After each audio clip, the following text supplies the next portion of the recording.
So welcome everyone. Welcome to this introductory call for my upcoming course, Meeting and Being Met, Being Love to Find Love.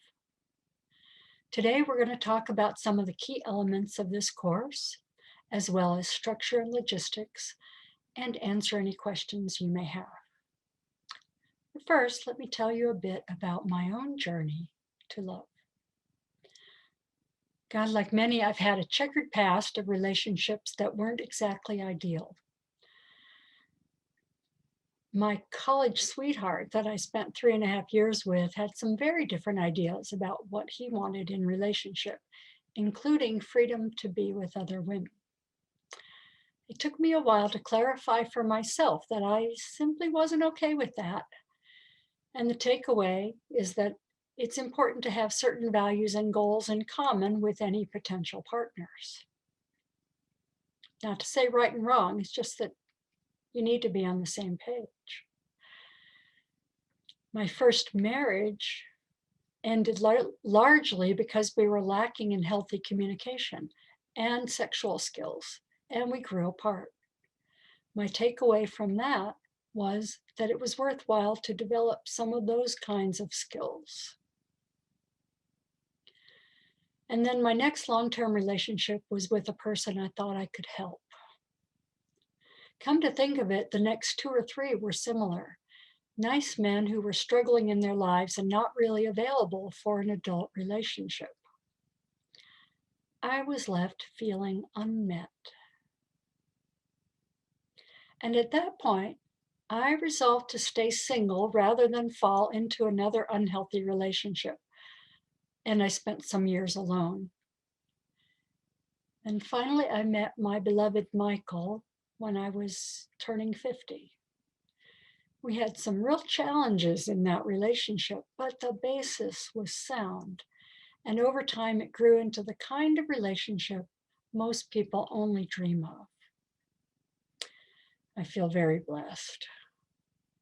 My takeaway was that as I raised the bar and realized I needed a strong, self-aware partner who was my peer, my equal, I got clear that I wasn't going to settle for a disappointing relationship ever again. And then he turned up. Very sadly, Michael died from cancer in 2012, and it's taken me quite a while to feel the impulse toward relationship again. I had met Michael at a retreat and actually had met all of my previous partners in real life, as they say. But now the world has changed and it's all about online dating. And this is especially true since the pandemic arrived. And online dating has its own perils and potentials. And I'm learning all about the perils, it seems. In fact, being seems to be giving me lots of learning opportunities as it brings many nice but not quite men into my view. The challenges I've run into are not unique to me. The prospect of opening to love at midlife and later can be daunting for even the brave ones among us.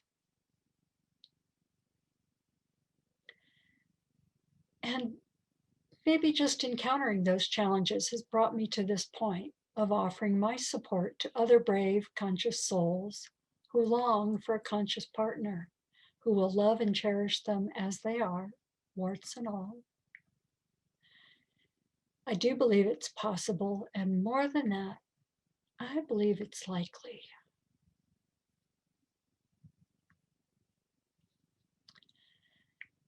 And so, have your past relationships left you feeling disappointed, unfulfilled, unmet, yearning for more? Are you tired of being told you have to scheme and manipulate in order to get what you need and want in relationship?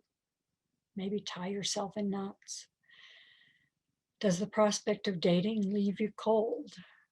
Well, or even cold enough to keep you far away from dating at all and telling yourself you're just fine alone. Now, of course, if you really are just fine alone, more power to you, blessings. There's no right and wrong here. But if you're only telling yourself you're fine because you're not comfortable with really knowing how much you really want a relationship, then stay tuned. Maybe you just need some support. What I've discovered in 20 years of helping people awaken to the wonders of conscious embodiment and mutuality is that being loves to meet being and love loves to love. The journey to love is parallel in some key ways to the journey of awakening and embodiment. This won't come as a surprise to those who followed the guidance in my book, Becoming Divinely Human. But finding true love may require putting your focus in a few different areas of relating. Conscious connections come in many forms: teacher-student, peer-to-peer, parent-to-child, and also we often find them in groups via mutuality circles, as we do in Trillium Awakening, to name a few. But the gold standard remains the true love relationship, where you are seen and met by your counterpart who is your equal in all regards, who loves and cherishes you just as you are. If you were fortunate, that person turned up for you as if by magic as you went about your life, and you found a kind of soulful connection that fulfilled your deepest longing, as I did. And yet, for many of us, that type of connection is pretty elusive, and all too often our attempts at opening ourselves to love leave us feeling, shall we say, less than successful. Maybe you've been left thinking there's something fundamentally wrong with you, or that you're inadequate or not worthy of the true love you seek. There's nothing like intimate relationship to push all your most sensitive buttons.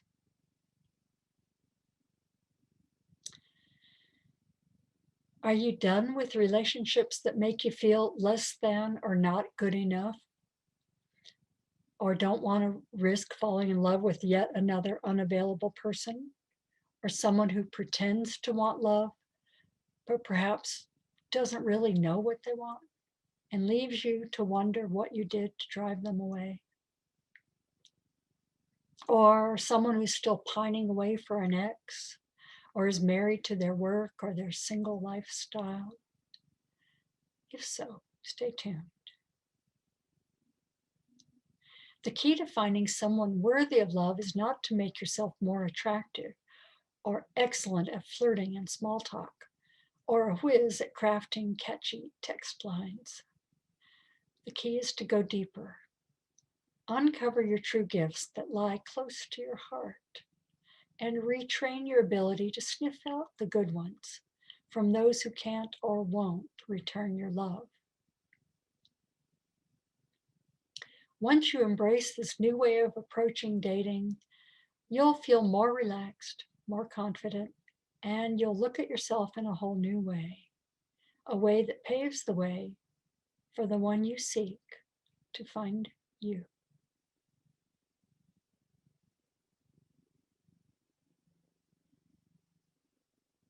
So next, let's talk about some of the skills, the essential skills that will help you to be loved, to find love.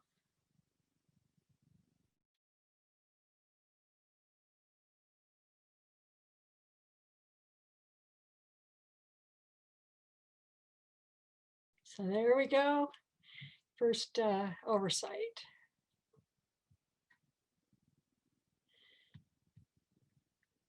So 4 skills that will help you be loved to find love.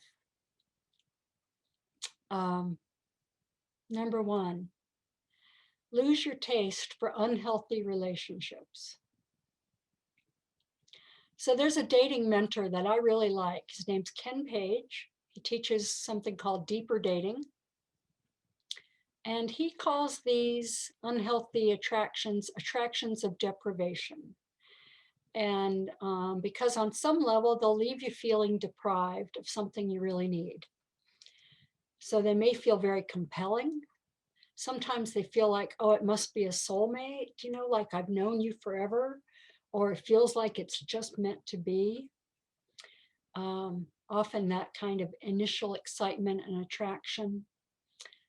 Um, and yet, too often, these might actually be where you're getting subconsciously hooked to someone who reminds you of a situation, usually from childhood, when you weren't fully seen, valued, appreciated, or where you weren't kept safe. And we get pulled into these relationships on a misguided mission to try to get now what we didn't get then. And the only problem is it rarely works out. So you're far more likely to end up just rehashing that old, discomfort that you felt way back. So one of the things we're going to help each other learn is to identify these types of connections and avoid them. Okay, next skill is kindness and availability must become the most important ingredients. So as you retrain your taste for the bad guys or gals, or your tendency, like I had, to adopt the lost souls and try to help them or heal them, you can train your antenna to notice people who are kind, generous, and emotionally available. And we call those attractions of inspiration. And they're going to unfold more slowly and get richer over time. You'll find these kinds of relationships may begin with respect and trust. You feel safe with them. They make you feel love, not desperation. And friendship is a key ingredient. And these things evolve as you find more of a quality of contentment and emotional safety growing over time. So we're gonna help each other learn to value those types of connections. Okay. Next skill is going to be to give up avoiding intimacy. So intimacy is what lives deep in your core. And for those of you who've been on the spiritual awakening journey, the core is also where the existential core wound or core paradox lies. And it can be deep, it's part of embodiment, is to let yourself feel into this deep, tender place within you.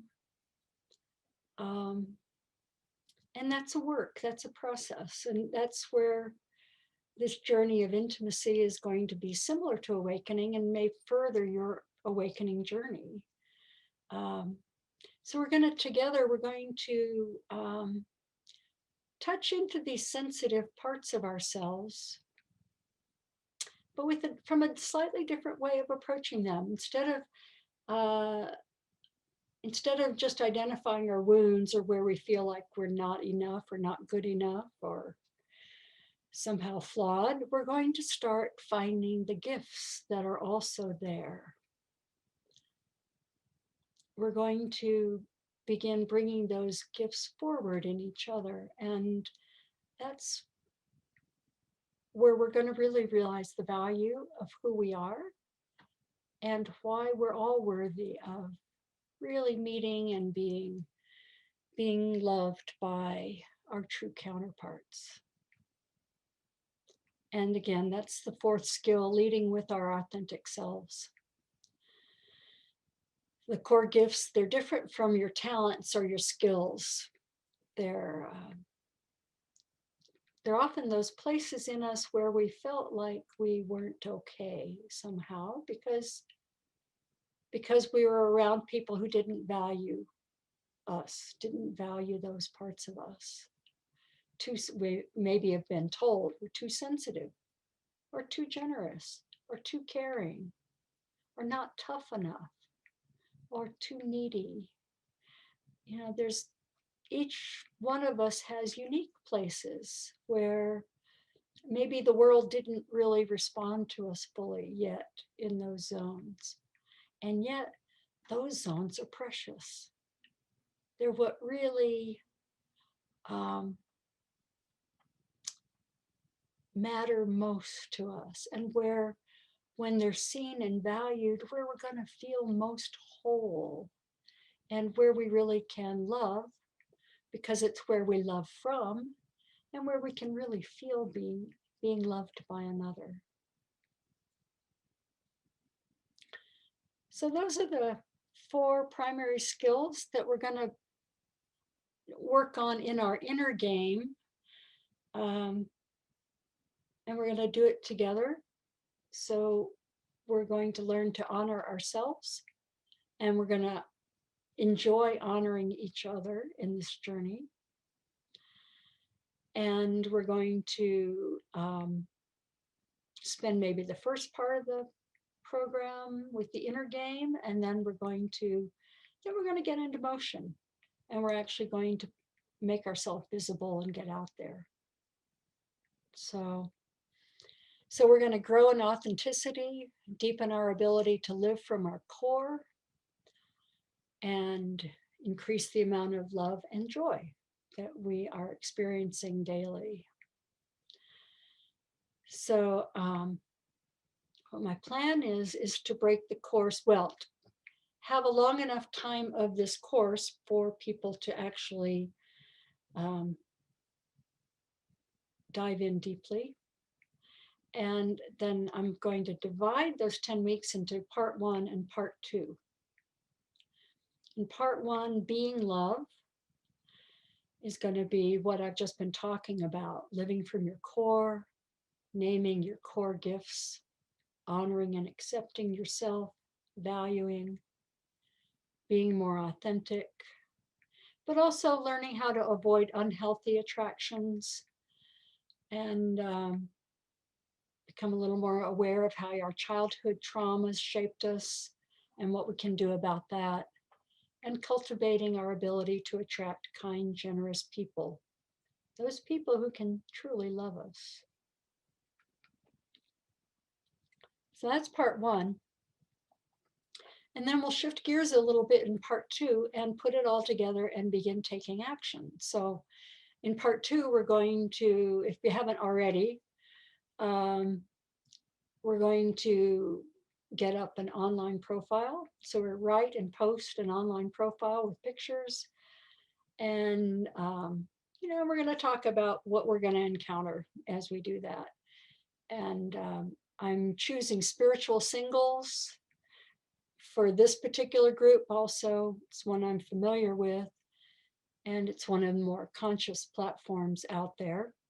At that point, if you go on to part 2, you'll have to have a paid subscription just as a learning venue for at least for a month. So we'll be doing some work to clarify what we need and what we want, get the profiles up, start engaging with people, and using maybe some low pressure dating to manage our arousal and expectations, learn to see with our hearts, and meet people, learn to be kind ourselves while we're looking for those who are also kind and compassionate, who can meet us. So with that, I'm going to take a break, and then I'll talk more about specific logistics. But that's kind of what I have in mind. And if anyone has any questions. now would be a good time. Or comments. Charlotte. Just roughly, I mean, your thoughts around frequency, just the details of it? Of the course? Yes. Yeah. Yeah, I'm thinking once a week for 10 weeks. Okay, once a week for 10 weeks. Okay.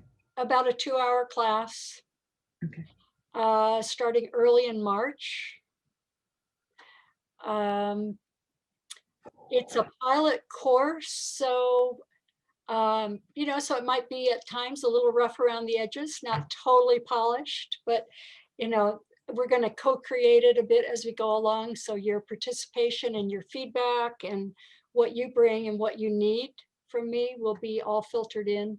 There will be a lot of personalized attention. So it's not a packaged online course where it's all pre-recorded. I mean, we're really going to be engaging one another and supporting each other through this. And are you thinking this time, or I'm sure you haven't figured that out yet, but like 4 o'clock? I haven't, but so there's 2 time slots I'm thinking of, and one would be Saturday noon to basically early afternoon on a Saturday, which works for me because I've already got a Saturday morning commitment that I show up for every single week. So Saturday is a good day for me. Or the other option would be a Thursday evening. Okay. Right now seems the most likely. And just for East Coast, Thursday, like for you guys? Thursday I would do as early as anyone, if there was somebody on the West Coast, it would have to be, the time they could make it. So what I'll probably do is poll people as they're signing up. So the first 5 or 8 people who sign up, we're going to poll them and figure out the best times. So if it was 4 on the West Coast, it would be 7 on the East Coast. Great. Starting. That would probably be the earliest, and it might need to be a little bit later than that, but I would think along those lines. But I'm curious to know who's interested and what people want and could do.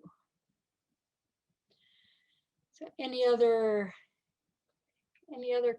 questions about any of the material or what it might be? Charlie. Cece, this is Charlie. This sounds well thought out. I had a question, and this comes out of my work in nonviolent communication, where we believe that everything we do is to satisfy a need of one kind, generally emotional needs. So I'm wondering whether part of this work will be about identifying why we're looking for a partner. I mean, what needs do I have that I am bringing to the world that I need satisfied? I have run into a fair number of people in my dating experience who said, "Oh, I don't need anything from you." Oh yeah, I mean, it's common because none of us want to appear needy. I think this is maybe even more true for women, but it's certainly true for men as well. So we're not even willing to acknowledge that I have some kind of needs, and that they can only be fulfilled in partnership, in relationship.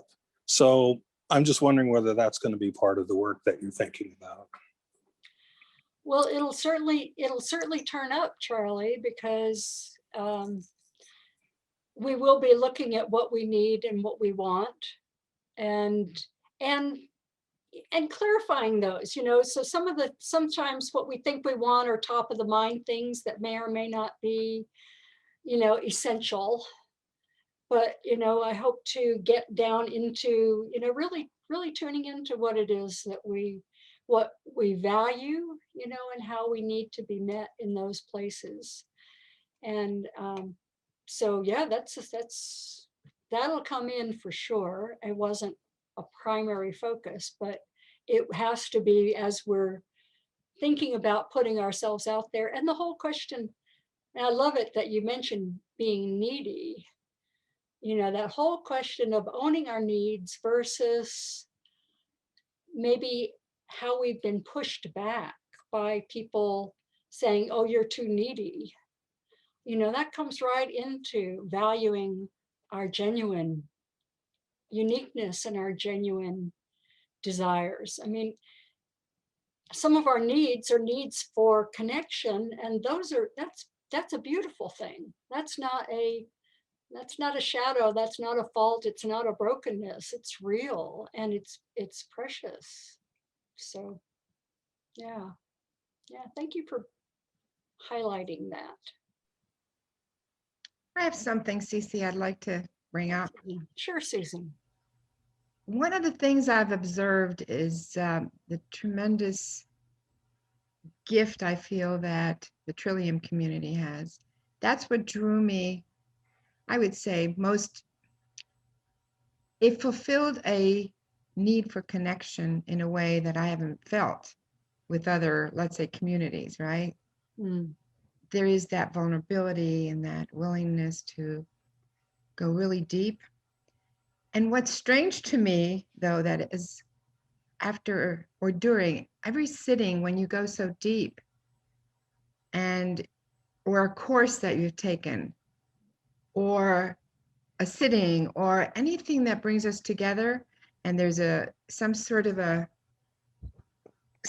work that we do, we open our hearts at levels that are so beautiful, and there's already a connection going on with people. And it's like, and then all of a sudden it's like, it was great, goodbye, see you guys. And it's like, it tears my heart apart that somehow there's not some way to continue that. This is just a general observation I've made. It's almost like that connection and that deepening that you've experienced and that safety that gets created, and then you kind of like leave and it's like, I don't know. To me, there's that, I would love to continue with people, whether it has nothing to do with romance. It has to do with that deep feeling of being heard and loved and cherished. And you've opened up so deeply. And then, like I said, it's like most of the time it's wonderful. And then it's like, see you guys, have a great life. And it's like, Yeah. it doesn't feel quite, what's the word I'm looking for? Fulfilling in the end. It's really precious that you are speaking all of it, how you feel when, and it's actually quite beautiful because you are very much being in touch with the level of connection that matters. Mm. And of course, as we go into dating, that's how we want to feel with a partner, or maybe how we want to feel with close friends as well, or even our family. So, and our community, our community of practice. And so I know that people form groups. I don't know if you're in one, but there are peer groups that form. There's groups like my Saturday morning coffee that I do on Saturdays, where people just drop in to kind of top up on that feeling space. Totally understand, it's hard to have it 24/7, but we are creating more and more, I think, more and more ways for people to tap in and get more frequent experiences of that level of connection. So, I guess I've just jumped into the course already, right? Just like revealed like the deep yearning and what's important to me. Thank you for listening. yeah. Well, this is the place for it, Susan. Yeah. And I see this course as giving us all an opportunity to find more of that in our life, to be more of it, and to find more of it in our life independent of whether or not that particular one person. Yeah, okay, Uwe's checking out. Bye, Uwe. I know it's late where you are. There'll be a recording you can watch later. Yeah. Yeah. Bye-bye, everyone. Bye-bye. Bye-bye. Uwe dropped in from Berlin. Yes. Yeah. Have a good night. Okay. Irene, did you have a question or comment? I was going to acknowledge what Charles had said, because I think that has been my experience whenever I do try some type of dating. In the last few years, I tend to pull back when I realize that I had come into this experience looking for someone to fulfill me based on some neediness inside of me, and realizing that no one else can fulfill what I was looking for them to do. And so that often would bring me back to a place where I would realize I wasn't ready to reach out to another person because I needed to do some inner work. And so it was good for me to hear what Charles said, because I haven't dated in years, because I have been working on issues that I felt previously had created an unhealthy relationship, because it's not healthy for me to come to a man with needs that I expect him to fulfill, when in truth, these are needs that I can fulfill. And I want to come to a relationship with a man because of joy and wanting to be with him, not out of some sense of need. And so, but I think it's important that we acknowledge that need as humans, that need for connection, whether physical or spiritual, emotional. It's so valuable. On a more gross level, I do live on the East Coast. I'm in Los Angeles. And so the time, and I do have a commitment Thursday night. So you could put me down for only on a Saturday. If it does happen to happen on a Saturday, that's when I would be able to participate. To vote for Saturday? Yeah. Yeah. I read something recently that I thought was fairly good. And it said that you want 90% of your happiness to come from you. And then 10% is what your partner is going to, it's like he's going to come in and he's going to top you off, Right. and, and both are important, so, so playing with that needy thing, yeah, we're all needy if we're human, and humans are social creatures. And therefore, we do have interpersonal needs as well as desires. And that doesn't mean I'm not completely happy at times by myself. I am. I'm very self-sufficient, and I'm very blessed. And I look around my life, there's so many things that I'm grateful for.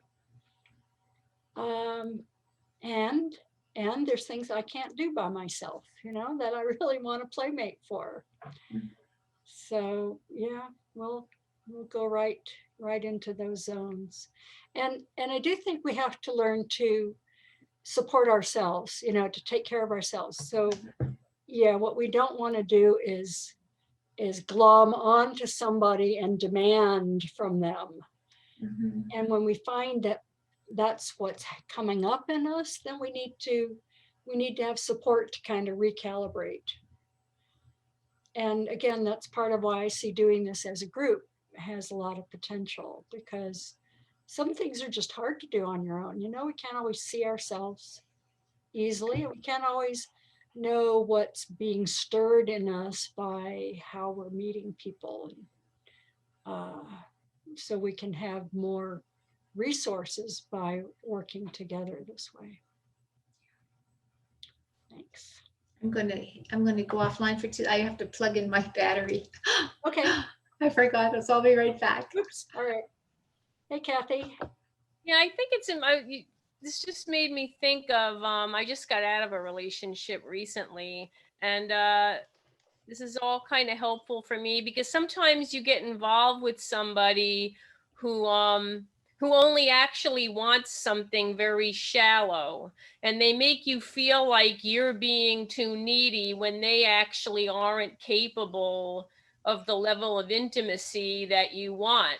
So then you sit around thinking, oh my God, is this me? Am I expecting too much? Or is it really what I'm thinking, that this person is not making themselves really available and is only wanting somebody to have a good time with and isn't really committed to any kind of intimacy? And sometimes it's really hard to figure out what's going on. And I think this kind of class and this kind of support could help clarify what exactly that is going on there, and whether it's you or it's them, or you know what I mean. Like sometimes I can be hard on myself and say, oh my God, maybe I'm being too this, and then I'll flip to the other side of the pendulum and say, well, wait a minute, this person is completely unavailable, and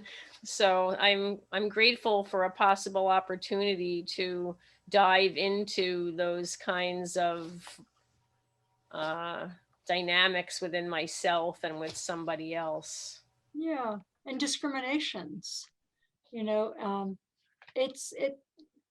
speak to something that can be very hard sometimes to figure out up front, what is this person really wanting, and and are they going to try to manipulate by making me feel bad about myself in some way, or feeling like who I am and what I value somehow isn't legitimate, so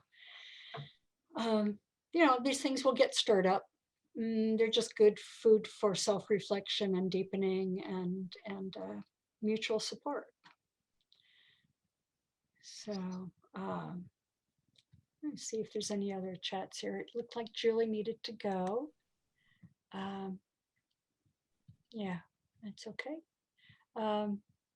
Joel says my voice is breaking up. Are you guys mostly hearing me okay? Okay, good. All right. Any other questions, or I'll kind of go back to the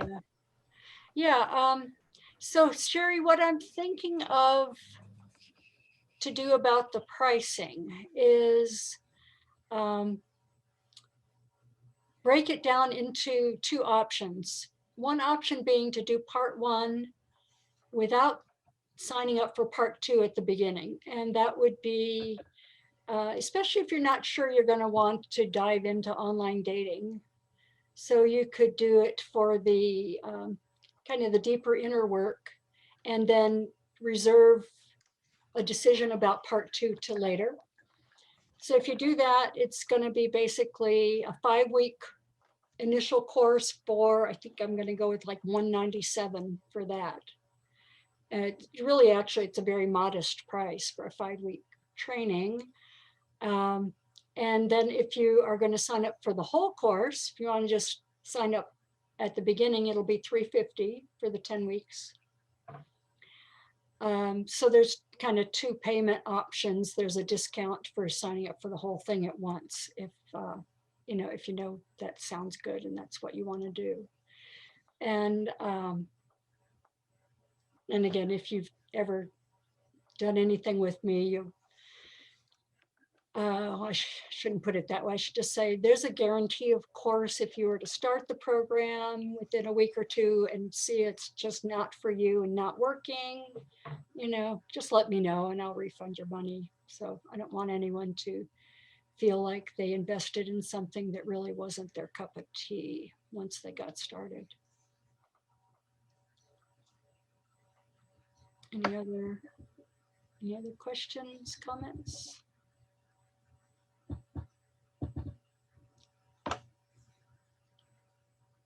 All right. Well, I did have a few ideas about who the course is likely to be best for. It's kind of fun, actually, that we're going to have a mixed gender course. So singles of any gender who want to date smarter, people who are thinking about dating sometime soon, people who are tired of wasting time on unrewarding relationships, people who are ready to invest some time in self-reflection. And yes, there will be homework. And these are going to be kind of ask yourself some questions and write out answers kinds of homework. People who are self-aware and wish to bring that level of awareness into their search for a conscious partner. And people who are looking for long-term committed relationships. And so it's probably not for singles who are dating just for fun or for casual hookups. It's not for people who are really into those swiping apps, you know, picture, picture, picture, picture, you know, it kind of feeds your addictions. I've actually heard that those swiping apps lead to increased anxiety and increased levels of depression over time. So we're going to take it a little more slow and a little deeper. People who are unwilling to be self-reflective aren't going to find their home here. And if people have any real significant untreated emotional issues or addictions, those really should be addressed first. So, and every one of us probably has some level of emotional challenge so I'm not speaking about that, you know, we're all gonna run into some of that, but I'm talking about if anything really significant. So, Marshall, unmute.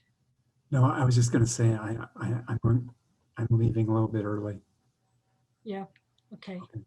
Okay. Do you think you might be Yeah, willing to? definitely the first part. Okay. Yeah. Cool. Great. Saturdays? Yeah, I can make that work. Okay. Thursday nights, but no, I'd you know, I can be flexible with that. Super.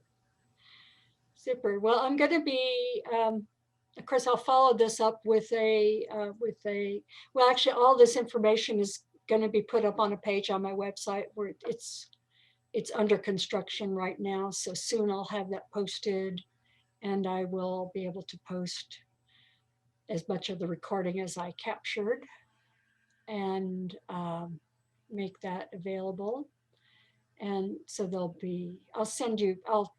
be emailing everyone as soon as that information's up and available. Okay. Ralph? Yeah, a couple questions. You said the first part would be 197 if we sign up for the first part and then decide to take the second part. That's another 197. Yeah, that's about how I'm seeing it. Okay. Okay. Yeah. Also, with my teacher's encouragement, I'm seriously considering. Trying to think of the name of what June Konofka does in shadow work. It starts with H.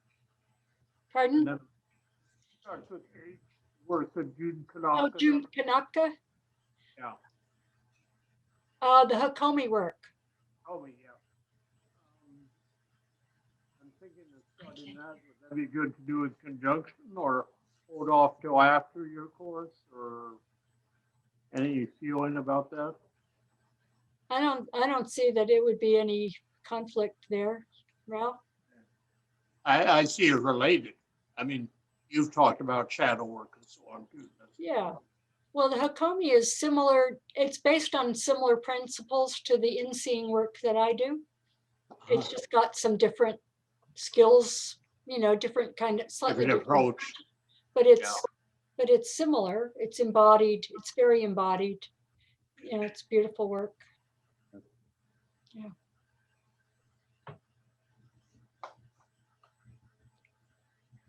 Any other thoughts? Is it going to, I mean, can I see a general sense of whether this is appealing to people? Okay, cool. Cool. Sure. So are we to just wait till you let us know that you're taking registration? Once you get your website done or what? Yeah, I'll send you an email and let you know that that's up so you can sign up. Yeah. But you're aiming start sometime in March. Yeah, and of course, I'm just realizing that the Saturday could be a stretch for me because we're also doing a whole being realization course that's going to be meeting on Saturdays. So there's some chance. That's very late in the day though. That starts at 4 on the West Coast. Yeah. So we could still do it in the afternoon. It does make for a longer day. Yeah. I wanted to clarify my non-committal wave. Oh, that's all right. I am sitting in my mother's basement. I'm living in my mother's basement, my 101-year-old mother, and taking care of her. Yeah. So I am interested in this. I think what you put together is really thoughtful and there's a lot of depth to it. For me, it's just a matter of, timing and availability. I mean, when she needs help, then I can't be here. So, and I kind of never know. So I have someone else here right now. That might not always be the case. So that I just wanted to tell you, it wasn't because I don't appreciate what you're doing. Oh, It's just, thank you. Yeah. Okay. Thanks. I appreciate that. And yeah, blessings on you and your challenge with your mom. Yeah. We do what we do. That's right. That's right. We do. Who was it who had the conflict on Thursdays? Irene. What other nights work for you? Probably just Saturday. I work full-time. I'm a nurse. I work with COVID patients and families. So my evenings are usually for rest and meditation and regrouping for the next day. My weekends are the time I have to allow for this sort of engagement. Yeah, I was forgetting about the Saturday, the whole being realization course, which is going to go on for 5 weeks. Sunday would also be a possibility. So I have flexibility on Sundays. So I'm seeing some heads nod. Yes. So maybe on I'll list the potential times. They're probably going to be Saturday or Sunday. And yeah, Angela, thank you. Yeah. Okay, you got to go. We'll see ya. Nice that you dropped in. And I'm just thinking there are a lot of other things happening on Sundays. yeah, yeah. Well, that's the challenge of us having such a fruitful, a rich and abundant community these days. So I'll be looking into that, and certainly I may just, again, like I said, do it with the first folks who sign up. We'll poll, and we'll find the best time. So we'll go that way. We'll make it work. Part of why I want to do it now is because, well, it's winter and it's COVID, and I'm sitting here, with abundance of overflowing energy and desire to share it, and looking forward to maybe having some time free in the summer to be back out playing more in the world once we're feeling a little bit more liberated on that front. Cece, I just wanted to say I'm actually very excited. I only, 4 or 5 months ago started dating again. And even just you doing this class, I mean, the whole thing, bringing my authentic self, into dating, the same way I bring it into these Trillium rooms, really bringing it into a dating, it's so interesting to even just stop and think about that, because I'm, again, I'm newly dating since,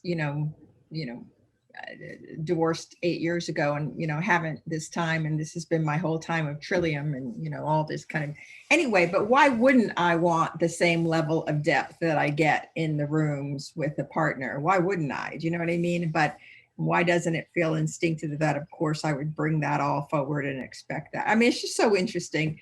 It's like, I think that and the timing is perfect for me and COVID, and we're all trapped in these houses. It's like, why not think Yep. about some of this stuff now?